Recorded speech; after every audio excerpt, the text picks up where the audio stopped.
দেখেন গরুর পূজা কিভাবে শুরু হয় পৃথিবীতে প্রথম। কানগুলো খরগোশের কানের মতো খাড়া করে শুনুন পেকুয়ার ভাইরা। বিশ্বনবী বলেন, আলা উখবিরুকুম বি আফদল দারাজা, আলা উখবিরুকুম বি আফদল মিন দারাজাতিস সিয়ামি ওয়াস সালাতি ওয়াস সাদাকা। হে আমার উম্মতেরা, নামাজ, রোজা, দান, দেখেন নামাজ, রোজা, দানের চেয়েও বড় কোনো শ্রেষ্ঠ ইবাদতের কথা আমি কি তোমাদের বলবো না? সাহাবারা তো অবাক, বলে কি নামাজের চেয়ে বড় ইবাদত, রোজার চেয়ে বড়, দান করার চেয়ে বড় ইবাদত? সাহাবীরা বললেন, বালা ইয়া রাসূলুল্লাহ। নবী বলেন, বিশ্বনবী বললেন, নামাজের চেয়েও বড়, রোজার চেয়েও বড়, যাকাতের চেয়েও বড়, সাদাকার চেয়েও বড় একটা ইবাদত আছে, আমি কি তোমাদের বলবো না? সাহাবারা বললেন, ইয়া রাসূলুল্লাহ, বালা, অবশ্যই বলবেন, সেটা কি? বিশ্বনবী বললেন, ইসলাহু যাতিল বাইন। দুইজন যখন ঝগড়া লেগেছে, তোমার দুই ভাই যখন ঝগড়া লেগেছে, এই দুইজনের মধ্যে বিরোধ মিটিয়ে মীমাংসা করে দেয়া হচ্ছে সবচাইতে সেরা কাজ। দুইজন ঝগড়া লাগছে, ইসলাহু যাতিল বাইন, দুইজনের মধ্যে মিলিয়ে দেয়া, এটা নামাজ, রোজা, সাদাকার চেয়ে বেশি সওয়াব। সুবহানাল্লাহ, এত আস্তে, হ্যাঁ? ওয়াত্তাকুল্লাহ ওয়া আসলিহু যাতা বাইনিকুম, সূরা আনফাল। আল্লাহ বলেন, আল্লাহরে ভয় করো, ঝগড়া লাগলে মজা নিও না, ওয়াত্তাকুল্লাহ, আল্লাহরে ভয় করো, ফাসলিহু যাতা বাইনিকুম, মিলিয়ে দিও। তাহলে আমরা মিলায়ে দিব, রাজি আছেন তো? তাহলে আমরা এক উম্মাহ, এক উৎস থেকে এসেছি, এক দেহ এক প্রাণ, আমাদের সম্পর্ক বড় মজবুত, সীসাঢালা প্রাচীরের মতো, কেউ টলাতে পারে না, কেউ ভাঙতে পারে না, ঠিক কিনা? আবার আমাদের সম্পর্ক হলো ভাই ভাই, আমরা ঐক্যবদ্ধ থাকার জন্য দুনিয়ায় এসেছি। কেমন করে ঐক্যবদ্ধ থাকতে হয় দুনিয়াবাসীর শেখানোর জন্য এসেছি। আল্লাহ বলেন, ও নবী, শুধু মুসলমানের মধ্যেই ঐক্য করলে হবে না, প্রয়োজনে ইহুদি নাসারাদের সাথে ঐক্য গড়ে তোলো। কথা শুনতেছেন? প্রয়োজনে আহলে কিতাবদের সাথে ঐক্যবদ্ধ হওয়ার আদেশ দিয়েছে কে? সবাই বলতে হবে, আওয়াজ করে বলেন। আহলে কিতাব ইহুদি নাসারাদের সাথেও প্রয়োজনে ঐক্যবদ্ধ হওয়ার ঘোষণা দিয়েছে কে? বিশ্বনবী মক্কা থেকে মদিনায় হিজরত করতে গেছেন,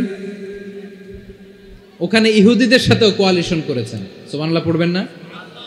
বনু কাইনুকা, বনু নাদির, বনু কুরাইজা, এই তিনটা দলের সাথে বিশ্বনবী কোয়ালিশন করেছেন একসাথে, কিন্তু তাদের বিশ্বাসঘাতকতার কারণেই তারা বহিষ্কৃত হয়েছে মদিনা থেকে। বিশ্বনবীর এখানে কোনো দোষ নাই, বিশ্বনবী ঐক্যবদ্ধ হতে চেয়েছেন।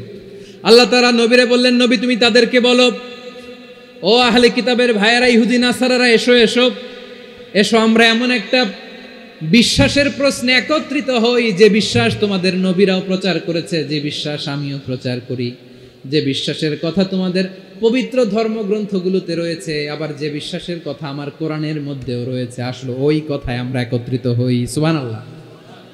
তাহলে ভিন্ন ধর্মী তাদের সাথে যখন আমরা ঐক্য করব, কিসের উপর ঐক্য? একটা কমন ফেইথ, একটা মৌলিক বিশ্বাসের উপর ঐক্য। আল্লাহ তাআলা বলছেন, কুল ইয়া আহলাল কিতাবি তাআলাউ ইলা কালিমাতিন সাওয়াইন বাইনানা ওয়া বাইনাকুম আল্লা না'বুদা ইল্লাল্লাহ ওয়া লা নুশরিকা বিহি শাইআ ولا يتخذ بعضنا بعضا أربابا من دون الله فإن تولوا فقولوا اشهدوا بأننا مسلمون। পড়েন আল্লাহু আকবার। রব্বুল আলামিন বিশ্বনবীর ডেকে বললেন, নবী তোমার প্রতিবেশী ইহুদিদেরকে ডেকে বলো, তাআলাউ ইলা কালিমাতিন সাওয়াইন বাইনানা ওয়া বাইনাকুম, ও ইহুদিরা, আসো এক টেবিলে বসি, আসো এমন একটা কথার উপরে আমরা সবাই একমত হয়ে যাই, যেই কথা তোমরাও মানো আমরাও মানি, সেটা হচ্ছে আল্লাহ ছাড়া আমরা কারো ইবাদত করব না, আমরা সবাই মিলে ইবাদত করি একজনের, তিনি কে? আল্লাহ ছাড়া কারো ইবাদত চলবে না, আল্লাহর সাথে আমরা শরীক করব না, আল্লাহ ছাড়া নিজেরা নিজেদেরকে রব হিসেবে মানব না। এই তিনটা বিষয়ে যদি একমত হও, চলো আমরা একসাথে বসি, আমরা ঐক্যবদ্ধ হই। পড়েন সুবহানাল্লাহ।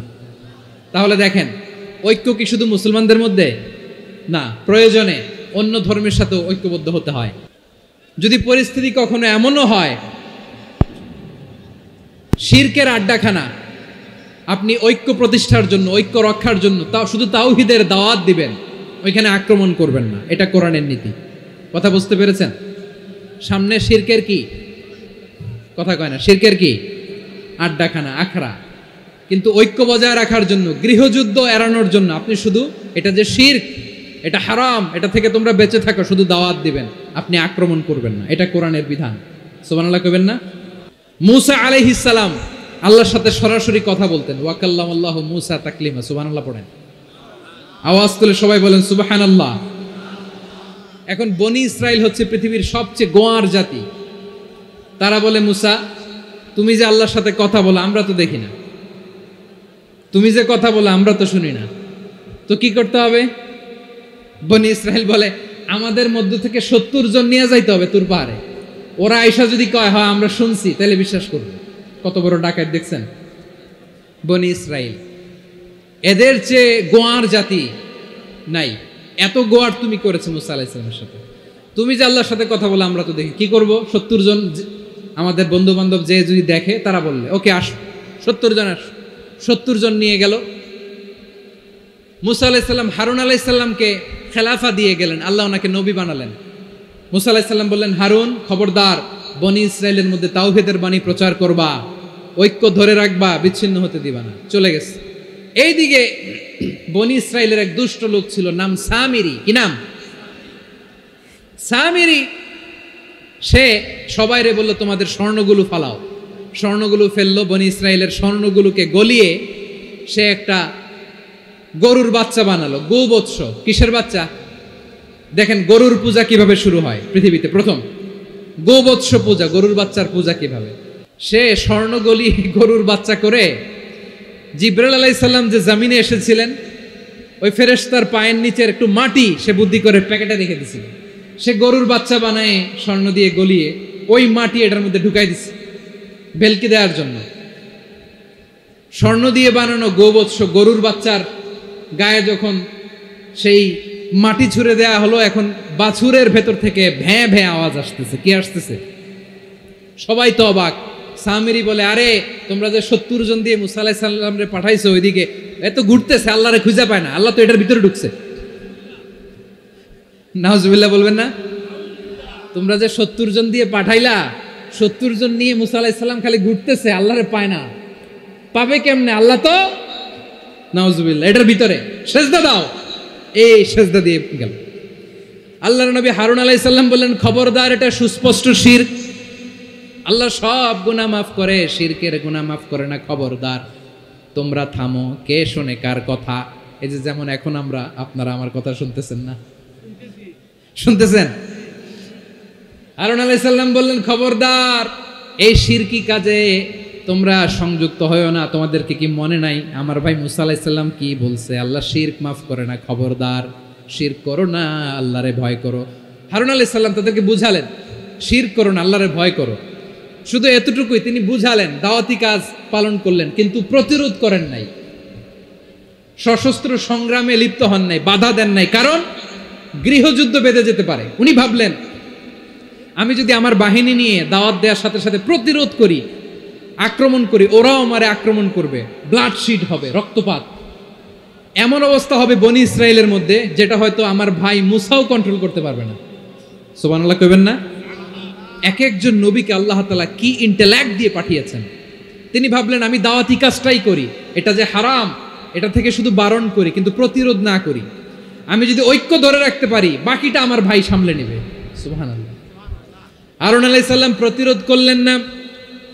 বনি ইসরাইলের মধ্যে গৃহযুদ্ধ বেঁধে যাওয়ার আশঙ্কায় প্রতিরোধ করলেন না, আক্রমণ করলেন না, শুধু দাওয়াত দিলেন। ইন দ্য মিন টাইম মুসা আলাইহিস সালাম আল্লাহর সাথে কথা বলে যখন ফিরে আসলেন, দেখলেন বনি ইসরাইলের অধিকাংশ লোক মুশরিক হয়ে গেছে। মুশরিক হয়ে গেছে। মুসা আলাইহিস সালাম রেগে গেলেন। রেগে প্রথমে বনি ইসরাইলদেরকে অ্যাটাক না করে ভাইয়ের দাড়ি ধরলেন। হারুন আলাইহিস সালামের দাড়ি আর চুল। মেজাজি নবী ছিলেন। হারুন, তুমি কি করলা? তোমারে কি দায়িত্ব দিয়ে গেলাম? তুমি কি করলা? তুমি থাকতে বনি ইসরাইল কেমন করে শিরকের কাজে নিমজ্জিত হয়ে যায়?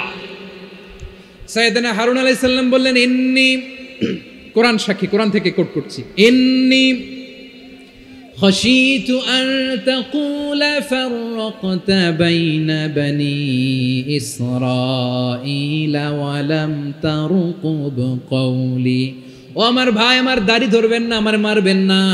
আমি ভয় করেছি, আমি ভয় পেয়েছি, না জানি আপনি বলেন তুমি কেন খশিতু আন তাকুলা ফাররাকতা বাইনা বানি ইসরাইল, আপনি এসে আমারে যদি বলেন তুমি কেন ঐক্য ধরে রাখলে না, কেন মারামারি হলো, কেন রক্তপাত হলো, তোমারে কি এই দায়িত্ব আমি দিয়ে দিয়েছিলাম? আমার কথার দিকে কি তুমি ভ্রুক্ষেপ করো নাই?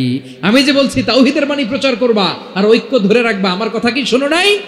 আপনি আমারে ধমকাবেন, এই জন্য আমি প্রতিরোধ করি নাই, আক্রমণ করি নাই, গৃহযুদ্ধ আটকানোর জন্য, কিন্তু আমি দাওয়াত দিয়েছি। সুবহানাল্লাহ পড়েন। ঐক্য ধরে রেখেছেন। মুসা আলাইহিস সালাম মুহূর্তেই সামিরীকে আক্রমণ করলেন, অ্যাটাক করলেন, শাস্তি দিলেন। মুহূর্তেই ওই গোবৎস গরুর বাছুরকে ভেঙে চুড়ে মেসাকার করে সাগরের মধ্যে ভাসিয়ে দিলেন। পুরো বনি ইসরায়েলকে আবার তাওহীদের উপর প্রতিষ্ঠিত করলেন। পড়েন সুবহানাল্লাহ। এই ঘটনা থেকে শিক্ষা কি?